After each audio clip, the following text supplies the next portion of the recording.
CBSE High School Higher Secondary পৰীক্ষাৰ ফলাফলত ৰাজ্যৰ লগতে কাৰ্বি আংলঙতো আনন্দ।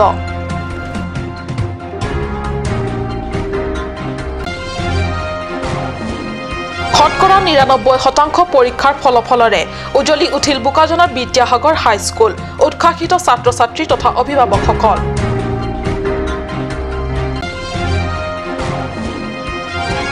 কাৰ্বি আংলঙৰ ডকমকাত ভয়াবহ ঘটনা। সাধাৰণ কাজিয়াৰ পিছত কুৰেৰে আক্ৰমণ। আহত একে পৰিয়ালৰ ৩জন অপৰাধী পলায়ন।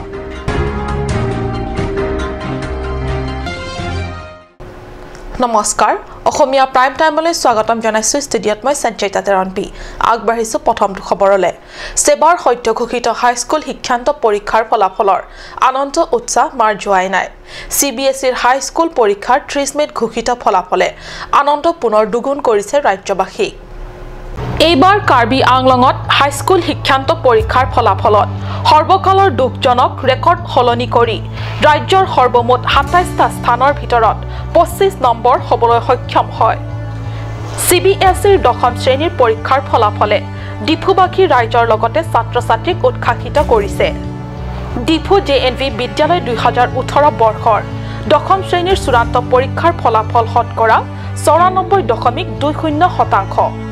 চূড়ান্ত পৰীক্ষাত সৰ্বমুঠ ৭০ গৰাকী ছাত্ৰ-ছাত্ৰীয়ে অৱতীৰ্ণ হৈছিল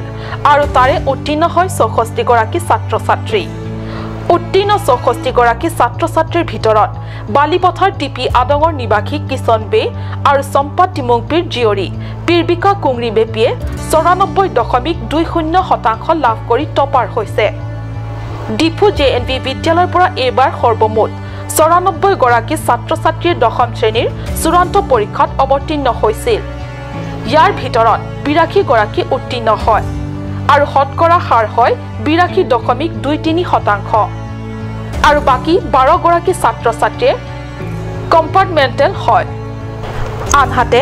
ব্যক্তিগত শিক্ষা প্ৰতিষ্ঠান আতুৰকিমি হাইস্কুলৰ পৰা সৰ্বমুঠ ১৭ গৰাকী ছাত্ৰ-ছাত্ৰীয়ে ১০ম শ্ৰেণীৰ চূড়ান্ত পৰীক্ষাত অৱতীৰ্ণ হয় আৰু ১৭ গৰাকীয়ে উত্তীৰ্ণ হৈ উজলি উঠে ব্যক্তিগত বিদ্যালয়খন। ৫ গৰাকীয়ে প্ৰথম স্থান আৰু ১২ গৰাকীয়ে দ্বিতীয় স্থানত উত্তীৰ্ণ হয়। অৰুণ লেখথে report card news.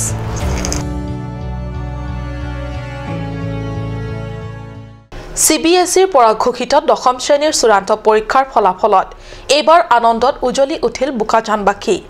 Bokajan Vidyasagar হাইস্কুলৰ ১০ম শ্ৰেণীৰ চূড়ান্ত পৰীক্ষাৰ ফলাফলত ৯৯%ৰে গৌৰৱান্বিত হ'বলৈ সক্ষম হৈছে ছাত্ৰ-ছাত্ৰীসকল।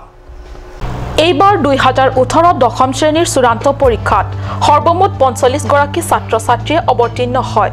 তাৰে ভিতৰত ডিষ্টিংশ্যন ১, ষ্টাৰ নম্বৰেৰে ৯, প্ৰথম স্থানেৰে ১৪, ১৬ গৰাকী দ্বিতীয় স্থান আৰু ২ গৰাকী তৃতীয় স্থান প্ৰাপ্তিৰে সৰ্বমুঠ ৪২ গৰাকী ছাত্ৰ-ছাত্ৰী উত্তীৰ্ণ হয়।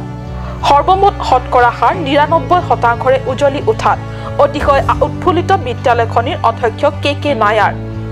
উত্তীৰ্ণ হোৱা ৪২ গৰাকী ছাত্ৰ-ছাত্ৰীৰ ভিতৰত ডিষ্টিংশ্যন নম্বৰ প্ৰাপ্তি ভাৰ্গৱ ফুকনে ৯৩.৩৩% নম্বৰ লাভ কৰে আৰু অসমীয়া বিষয়ত মুঠ ৫০ৰ ভিতৰত ৪৩ লাভেৰে ৰাজ্যৰ ভিতৰত সৰ্বোচ্চ নম্বৰ লাভ কৰিবলৈ সক্ষম হয়। বোকাজানৰ পৰা আনন্দ তেৰাঙৰ ৰিপৰ্ট কাৰ্ড নিউজ। এটা সাধাৰণ কথা, এটা সাধাৰণ ঘটনা আৰু তাৰ পিছত পুনৰ ভয়াবহ ঘটনা। কিমান নিৰ্দয় হ'ব পাৰে মানুহ। এটা সাধাৰণ কাজিয়াৰ পিছতেই কুৰেৰে আক্ৰমণ। আক্ৰমণত আহত একে পৰিয়ালৰ ৩জন লোক। সংকটজনক অৱস্থাত ডকমকা প্ৰাথমিক স্বাস্থ্য কেন্দ্ৰৰ পৰা উন্নত চিকিৎসাৰ বাবে নগাঁও অসামৰিক চিকিৎসালয়লৈ প্ৰেৰণ। মৈতুজ নামৰ অপৰাধীটোৱে ঘটনা সংঘটিত কৰিয়ে ডকমকাৰ পৰা পলায়ন কৰে। ডকমকা নগৰৰ মাছমজিয়াৰ ডকমকা প্ৰাথমিক স্বাস্থ্য কেন্দ্ৰৰ দৃশ্য এয়া। চিকিৎসালয়ৰ বিচনাত পৰি আছে একে পৰিয়ালৰ ৩ গৰাকী মহিলা।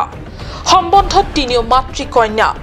আৰু এয়া ডকমকা নগৰৰ ৩৬ নম্বৰ ৰাষ্ট্ৰীয় ঘাইপথেৰে দৃষ্টিহীন লোকজনে চিকিৎসালয়ত উপস্থিত হৈছেহি আহত পত্নী কন্যাৰ খবৰ লোৱাৰ উদ্দেশ্যে। ডকমকা নগৰৰ ২ নং ৱাৰ্ড নিবাসী দৃষ্টিহীন ব্ৰাজমংগল ঠাকুৰৰ পত্নী মালতী দেৱী আৰু ২ কন্যা ৰাধা কুমাৰী ঠাকুৰ আৰু লক্ষ্মী কুমাৰী ঠাকুৰক মৈতুজ নামৰ এক বিবাহিত যুৱকে কুৰেৰে আক্ৰমণ কৰে। সাধাৰণ কাজিয়াৰ ভয়াবহ পৰিণতি এয়া। কুৰৰ আঘাতত মাতৃকন্যা জখম গুৰুতৰ ডকমকা প্ৰাথমিক স্বাস্থ্য কেন্দ্ৰত প্ৰাথমিক চিকিৎসা প্ৰদান কৰি উন্নত চিকিৎসাৰ বাবে প্ৰেৰণ কৰা হৈছে নগাঁৱৰ অসামৰিক চিকিৎসালয়লৈ অতি দুখীয়া পৰিয়ালৰ সদস্য কেইজন অত কাম কৰি কোনোমতে পৰিয়াল চলায় এনে সময়তে এনে দুখজনক ঘটনাই পৰিয়ালটোলৈ অন্ধকাৰ নমাই আনিছে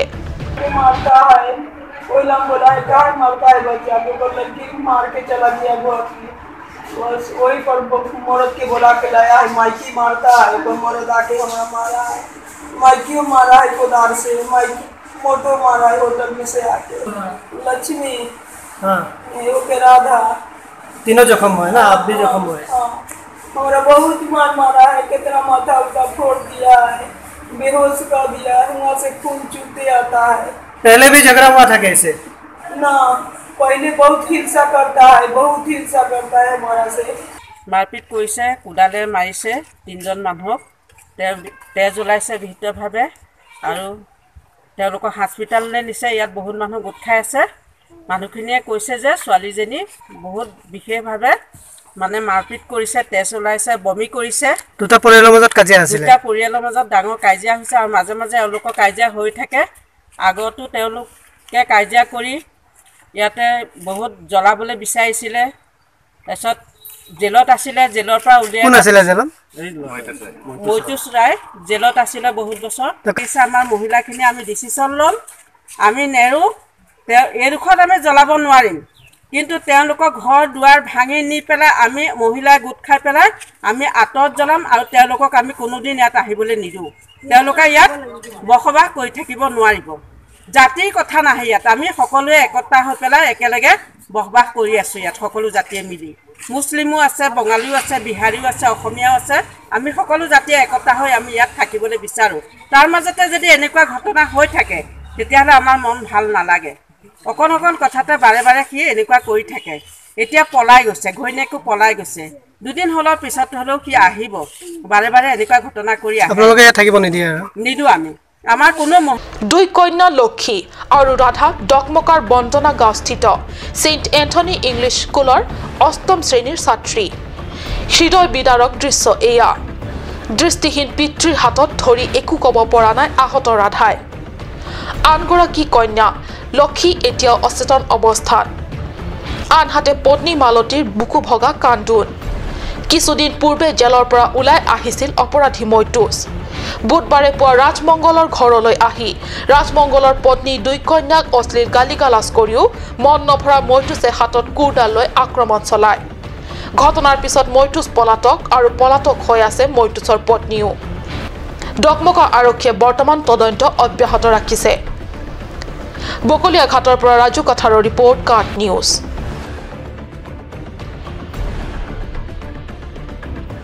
কাৰ্বি আংলং জিলাবাসী ৰাইজৰ সহায় সমৰ্থনেৰে পুনৰ স্বায়ত্তশাসিত ৰাজ্য দাবী আন্দোলনক জোৰদাৰ কৰি নিয়াৰ সিদ্ধান্ত লৈছে জাকাছে আজ্ঞা কাৰ্যালয়ত 30 মেৰ বিয়লি অনুষ্ঠিত এক সংবাদমেলত জাকাছৰ নেতা খৰসিং তেৰণে উপস্থিত সাংবাদিকৰ আগত এইদৰে সদৰি কৰে স্বায়ত্তশাসিত ৰাজ্যৰ দাবী আন্দোলনটিক জোৰদাৰ কৰাৰ বাবে অহা 7 জুনত জাকাছৰ বিশাল গণসমাৱেশ অনুষ্ঠিত হ'ব সেইদিনা গণসমাৱেশ অনুষ্ঠিত হোৱাৰ আগতে পুৱা ভাগত ডিফুৰ ৰাজপথেদি উলিয়াব বিশাল বাইক ৰেলী উল্লেখ্য সংবাদমেলত জাকাছৰ অধ্যক্ষ খৰসিং তেৰণকে ধৰি ষ্টেলিন ইংটি চামসিং হানছে টিংকু ইংটি প্ৰকাশ তেৰা নাথন ৰংহাং প্ৰমুখ জাকাছৰ কেইবাগৰাকী সদস্য তথা কৰ্মীও উপস্থিত থাকে জাকাছৰ প্ৰথম যেটো প্ৰটেষ্ট হৈছে ডিফু প্ৰটেষ্টৰ সময়ত যেটো হিংসাত্মক কাৰ্যকলাপ হৈছিল এই কাৰ্যকলাপটো কণ্টেইন কৰিবলৈ এইটো জাকাছৰ জন্ম হৈছিল জাকাছৰ জন্মৰ পিছত চৰকাৰৰ লগত অট'নমাছ ষ্টেটৰ ওপৰত চাৰিবাৰকৈ আলোচনাত ট্ৰাইপাৰ্টাইট টক হৈছিলে কিন্তু তাৰ মাজতে ইয়াৰ কিবাকে পলিটিকেল যেটো ডেভেলপমেণ্ট হৈছে ডেভেলপমেণ্টৰ সময়ত যেতিয়া জাকাছৰ পজিশ্যন ক'বলৈ গ'লে সঁচা কথা ক'বলৈ গ'লে এতিয়া আমি নতুনকৈ আৰম্ভ কৰিব লগা হৈছে গতিকে আমি জাকাছৰ যিটো অট'নমাছ ষ্টেট ডিমাণ্ড মুভমেণ্ট সেই ডিমাণ্ড মুভমেণ্টটো পুনৰ আৰম্ভ কৰিবলৈ আমি মেণ্টেলি প্ৰিপেয়াৰ্ড হৈ আছোঁ যে প্ৰথম ষ্টেপ হিচাপে আমি এৰিয়া ৱাইজ ইউথ কনভেনশ্যন পাতিম প্ৰথম ইউথ কনভেনশ্যনটো হ'ব ডিপুত পাতিম জুন 7 তাৰিখে আৰু সেই ইউথ কনভেনশ্যনত পাৰ্ট হিচাপে বাইক ৰেলী হ'ব তাৰপিছত দ্বিতীয়টো হ'ল জুন মাহৰ 27 আৰু 28 তাৰিখে গুৱাহাটীত নেশ্যনেল ফেডাৰেশ্যন ফৰ নিউ ষ্টেটছৰ এটা প্ৰগ্ৰেম হ'ব প্ৰথম একদিন হ'ব ছেমিনাৰ তাৰপিছত আৰু এদিন হ'ব আন্দোলনৰ কাৰ্যসূচী তাত লোৱা হ'ব সেমিনাৰত autonomous 6 schedule area tribal land প্ৰটেকশ্যনৰ ওপৰতে আলোচনা কৰা হ'ব আৰু এতিয়া আমি আশা কৰা মতে তাত ত্ৰিপুৰাৰ পৰা অংশগ্ৰহণ কৰিব তাৰপিছত কাৰ্বি আংলঙৰ পৰা থাকিব তাৰপিছত বড়োলেণ্ডৰ পৰা থাকিব গতিকে এই দুইটা প্ৰগ্ৰাম এই দুইটা কাৰ্যসূচী আমাৰ আপোনাৰ মই প্ৰেছৰ যোগেদি কাৰ্বি আংলঙৰ সমুখ ৰাজ্যলৈ কোঅপাৰেট কৰিব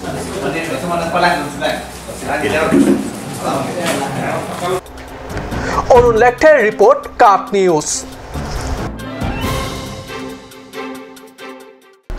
সময় হৈছে চমু বাণিজ্যিক বিৰতিৰ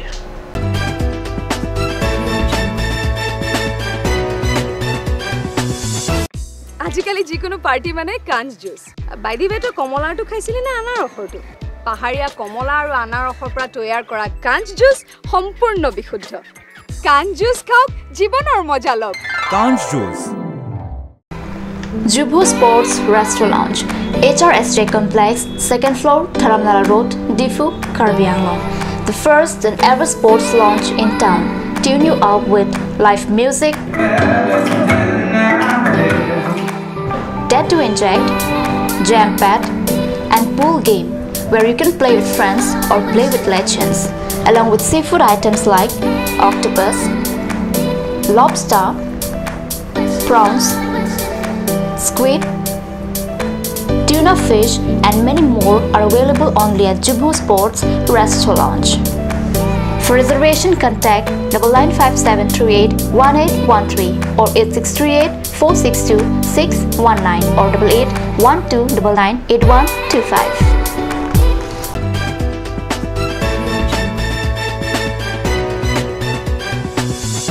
বিৰতিৰ পিছত পুনৰ স্বাগতম জনাইছো বাতৰি মজিয়ালে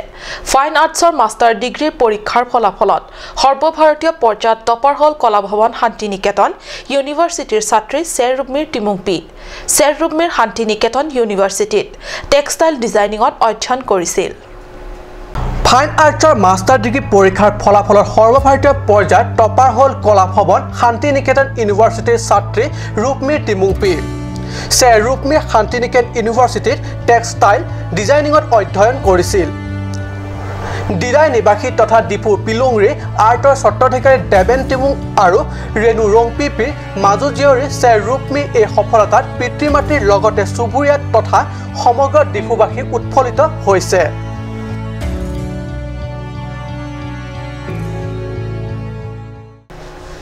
কাৰ্বি সকলৰ হিয়াৰ আমঠু সাংস্কৃতিক ক্ষেত্ৰ তাৰালাংছলৈ যোৱাৰ পথটি মহোৎসৱৰ পূৰ্বে যুদ্ধকালীন তৎপৰতাৰে নিৰ্মাণ কৰা সকলোৱে পৰিলক্ষিত হৈছিল সকলোৱে আশা কৰিছিল এইবাৰ তাৰালাংছলৈ বলিউডৰ মায়ানগৰী মুম্বাইলৈ যোৱাৰ দৰে নহলেও অন্তত মায়াখনা আলোকৰ মাজেৰে মৰমৰ তাৰালাংছলৈ যাব কিন্তু এনে একো নহল এয়া চাওক এইবোৰ মহোৎসৱৰ বিৰাট বিৰাট সৌৰ শক্তিচালিত লাইটৰ খুঁটা সেই সময়ত পথৰ মাজত পেলাই থৈ ৰাখি দিয়া হল যে হল এতিয়ালৈকে এনেদৰে পৰি ৰল ক'ত গ'ল সেই সময়ৰ যুদ্ধকালীন প্ৰস্তুতি হেয়া সকলো সাংস্কৃতিক প্ৰেমী ৰাইজৰ মনত প্ৰশ্ন ইমান উদ্যম ইমান উৎসাহ কেৱল মহোৎসৱ উদযাপনৰ দিনকেইটা বা তাৰ আগৰ কেইদিনৰ বাবে হে নেকি হয় এতিয়া সকলোবোৰ আয়োজন আৰু তৎপৰতা যেন খালুবালু খোলাকটিৰ তাল হ'ল পথটিৰ নিৰ্মাণ কিছু পিছত হলেও সৌৰশক্তি চালিত লাইটৰ খুঁটাবোৰ থিয় কৰাই পোহৰৰ ব্যৱস্থা কৰিব পাৰিলেহেঁতেন কাৰ্বি পৰিষদীয় চৰকাৰখনে আৰু অন্তত বাহিৰৰ পৰা সাংস্কৃতিক ক্ষেত্ৰত তাৰালাংছ পৰিদৰ্শনৰ বাবে অহা পৰ্যটকক কমেও আমাৰ কৰ্ম কাৰ্বি জাতিটোৰ কৰ্ম অপসংস্কৃতিৰ স্বভাৱটো দেখি নগলহেঁতেন অৰুণ লেখেৰ ৰিপৰ্ট কাৰ্ট নিউজ